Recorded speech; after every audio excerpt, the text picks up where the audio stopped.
دیکھو تمہیں بڑے بڑے لوگ نظر آئے. حضرت عبداللہ ابن عباس کو نبی پاک نے دعا دی تھی, اے اللہ انہیں علم عطا فرما, فقاہت عطا فرما. تو یہاں تو پیروں کے بچے سارے علم لدنی والے ہوتے ہیں نا, کہتے ہیں فیض ہے. سبحان اللہ.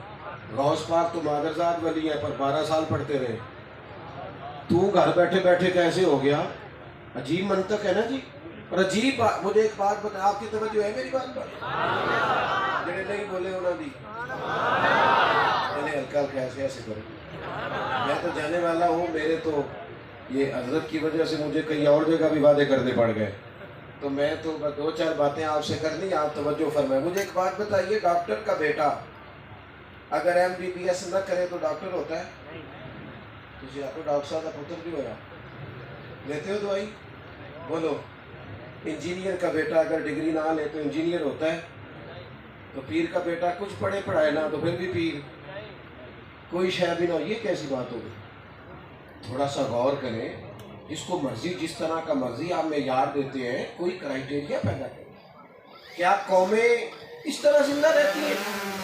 آپ ادب کریں بزرگوں کی اولادوں کا, میں ادب سے نہیں روک رہا, لیکن جب ان کو مسلک پہ بٹھایا جائے گا تو اس کا ایک معیار ہوگا, اس کے لوازمات ہوں گے, اس کی ضروریات ہوں گی, ان کا لحاظ رکھا جائے گا. حضرت عبداللہ ابن عباس کو نبی پاک نے دعا دی, وہ حضور کے چچا کے بیٹے ہیں, اللہ اسے علم عطا فرما. تو کیا وہ انہوں نے کہا ٹھیک ہے دعا ہو گئی, فیض ہو گیا؟ ایک ایک صحابی کے دروازے پہ گئے وہ, خاندان رسول ہے, ایک ایک صحابی کے دروازے پہ دستک دی اور جا کے کہا سنیں آپ کے پاس حضور کی کوئی حدیث ہے؟ حضرت ابی بن کعب رضی اللہ تعالیٰ عنہ حدیث پاک کے بڑے جاننے والے صحابی تھے. ان کا گھر کا دروازہ مدینہ منورہ میں صحرا کی جانب کھلتا تھا, ریت ہی ریت تھی. حضرت عبداللہ ابن عباس اپنے استاد کے گھر جاتے تو دروازے پہ دستک نہیں دیتے, فرماتے تھے یہ ادب کے خلاف ہے کہ میں کہوں باہر آئے آپ. فرماتے میں چادر بچھا کے دروازے پہ بیٹھ جاتا, وہ مرضی سے آئیں گے تو گزارش کروں گا. فرماتے کئی دفعہ میں بیٹھا بیٹھا تھک جاتا اور پھر میں اپنی چادر بچھا کے وہاں لیٹ جاتا. جب ٹھنڈی ہوائیں حضور کا مدینہ چوم کے گزرتی تو کچھ ریت بھی اڑ کے میرے بالوں میں پڑ جاتی. حضرت ابی بن کعب مرضی سے باہر آتے اور جب وہ تشریف لاتے تو مجھ سے آ کے کہتے ہو میرے محبوب کے چچا کے بیٹے, آپ حکم کرتے میں حاضر ہوتا. تو کہتے نا, میں تو آپ کے پاس اپنے محبوب کے دین کا علم لینے آیا, لہٰذا مہربانی فرمائے آپ مجھے کچھ پڑھا دیں. آپ کو ذوق بنائے میرے دوستوں, بالخصوص نوجوانوں سے کہوں گا, آپ رات کے وقت آئے علماء سے, اگر دن میں آپ کی اور مصروفیات, آپ علامہ سے حضرت سے ٹائم لیں, آپ کہیں کہ میں کچھ سیکھنا چاہتا ہوں. میں آپ کو یقین سے کہتا ہوں ویسے بھی جو لوگ دین کا علم دنیا کے لیے حاصل کرتے ہیں انہیں مزہ بھی نہیں آتا, تو مزہ خراب ہو جاتا ہے. جو کام آپ دنیا داری کے لیے کرتے ہیں وہ آپ کو تھکا دیتا ہے, آپ اکتا جاتے ہیں.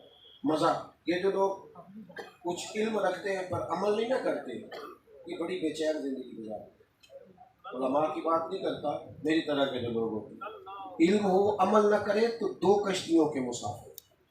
وہ خود بے چین ہوتے ہیں, یار میں کہتا کچھ ہوں کرتا کچھ ہوں, زندگی لطف نہیں دیتی.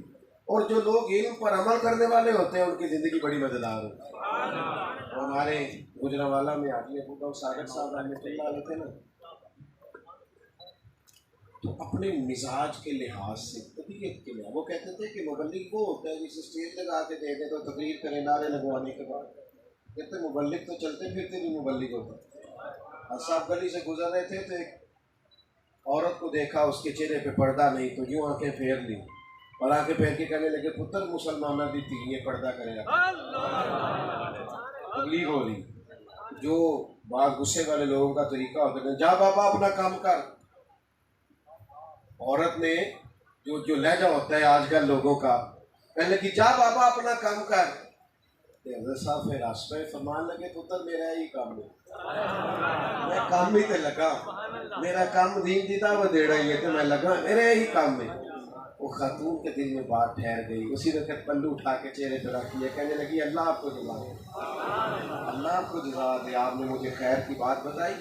آپ جب پامل ہو جاتے آپ میں نورانیت آتی, کیف آتا ہے. میرے عزیز دین کا علم شوق سے. اللہ کے رسول صلی اللہ تعالیٰ علیہ وسلم نے فرمایا جس نے دین کا علم اس لیے حاصل کیا کہ وہ علماء سے بحث کرے گا یا جاہلوں پہ روب جمائے گا، اسے تو اللہ جنت کی خوشبو بھی نہیں دے گا. دین کا علم تو اس لیے حاصل کریں کہ اس پر عمل کرنا، اس کے مطابق اپنے آپ کو ڈھالنا ہے، اپنی زندگی کے اندر تبدیلی پیدا کرنی، آپ کو سنورنا ہے، آپ کو اخلاقیات سیکھنے، آپ کو اپنے کردار کے اندر، افکار کے اندر، نظریات کے اندر تبدیلی پیدا کرنی. اور اگر آپ نے تبدیلی ہی نہیں پیدا کرنی، حضرت باجد بستامی کا زمانہ تھا نا، تو ایک مسلمان نے ایک یہودی کو کہا کہ تو مسلمان ہو جا. تو وہ یہودی کہنے لگا یار تو میرا پڑوسی بھی ہے، میرا یار بھی ہے، اکٹھے رہتے ہیں. میں نے نا دو قسم کے مسلمان دیکھے، ایک تجھے دیکھا ہے، ایک حضرت بایزید کو دیکھا ہے. تو میرے ساتھ ہر جگہ چلا جاتا ہے، معاذ اللہ ہر محفل میں پہنچ جاتا ہے. میں سچ نہیں بولتا تو بھی نہیں بولتا. میں رزق کے معاملے میں احتیاط نہیں کرتا حلال حرام کی، تو معاذ اللہ کئی جگہ تو بھی نہیں کرتا. کہنے لگا ایک دین وہ ہے جس پہ تو چلتا ہے اور ایک وہ ہے جس پہ حضرت بایزید چلتے ہیں. ان کو جب بھی دیکھا ہے سچ بولتے دیکھا، رب کی رضا پہ چلتے دیکھا، کردار و عمل سنت شریعت کے مطابق ڈھلا ہوا دیکھا ہے. کہنے لگا اگر مجھے دین کی دعوت دینی ہے تو حضرت بایزید کو کہے مجھے دعوت دے. جو وہ خیر پہ چل رہے ہیں وہ مجھے کہیں گے تو مجھے سمجھ آئے گی مجھے کس دین پہ چلنا. ہم پذیر تو ہیں ہر لحاظ سے کہ ہمیں عاشق رسول بھی مانا جائے، متقی بھی. مولویوں نے کوئی ٹھیکہ لیا جی؟ نہیں جی، بالکل نہیں لیا. کس نے کہا؟ لیکن یار اپنے اندر تبدیلی تو لاؤ، دین کو سیکھو، دین کو سمجھو، دین کے مددگار بنو. آپ اپنے دین کی تعلیمات حاصل کرو، اپنے مزاج کے اندر خوبصورتی پیدا کرو، دین کے لحاظ اخلاق کو، کردار کو، لب و لہجے ڈھالو دین کے مطابق. آپ یقین کرو مزہ آئے گا زندگی جینے کا. وہ چیزیں جو ہمیں رسول پاک نے عطا فرمائی ہیں، جب ہم ان کی طرف بڑھیں گے تو ہم محسوس کریں گے کہ طبیعتیں تازہ ہو گئی، ذہنوں کے اندر ٹھہراؤ آیا. تحمل مزاجی، بردباری، توکل، صبر، شکر، قناعت، یہ چیزیں ہمارے مزاج میں پیدا ہوئی. اپنی زندگی کو علم کی طرف مائل کریں اور اس کو سیکھیں. دیکھو آپ تجربہ کر لیں زندگی میں، آپ نے کبھی کوئی بات دین کی سنی ہوئی ہو نا، تو فوراً آپ عمل نہ بھی نہ کریں، تو وہ جس موضوع پر آپ نے بات سنی ہو وہ کبھی کام آپ کی آنکھوں کے سامنے آئے نا وہ بات، تو آپ کو یاد آ جاتا ہے یار یہ میں نے سنا ہوا، مجھے اس طرح کر کے چلنا چاہیے. یہ جب آپ کی یہاں حافظے میں چیزیں موجود ہوں گی تو بہتری آ جائے. تو دین کا علم اور پھر اس پر عمل کریں. آپ دیکھیں حضرت انس بن مالک رضی اللہ تعالیٰ عنہ فرماتے ہیں میں مسجد نبوی شریف سے نکلا تو ایک صحابی اپنے گھر کی تعمیر کر رہے تھے اور چھتوں تک دیواریں جا چکی تھیں. تو میں جب ان کے پاس سے گزرا تو وہ مجھ سے کہنے لگے کہ انس مسجد شریف سے آ رہے ہو؟ میں نے کہا ہاں. تو فرمانے لگے کوئی نئی آیت تو نہیں نازل ہوئی؟ یہ ذوق ہے صحابہ کا، یہ ذوق ہے، وہ ذوق کی باتیں کرتے رہتے ہیں. کوئی نئی آیت تو نہیں نازل ہوئی؟ وہ کہتے میں نے کہا ہوئی ہے نا، حضور نے ہمیں سنائی ہے. تو میں نے کہا وہ کیا؟ کہنے لگے اللہ تعالیٰ فرماتا ہے اقترب للناس حسابهم وهم فی غفلۃ معرضون.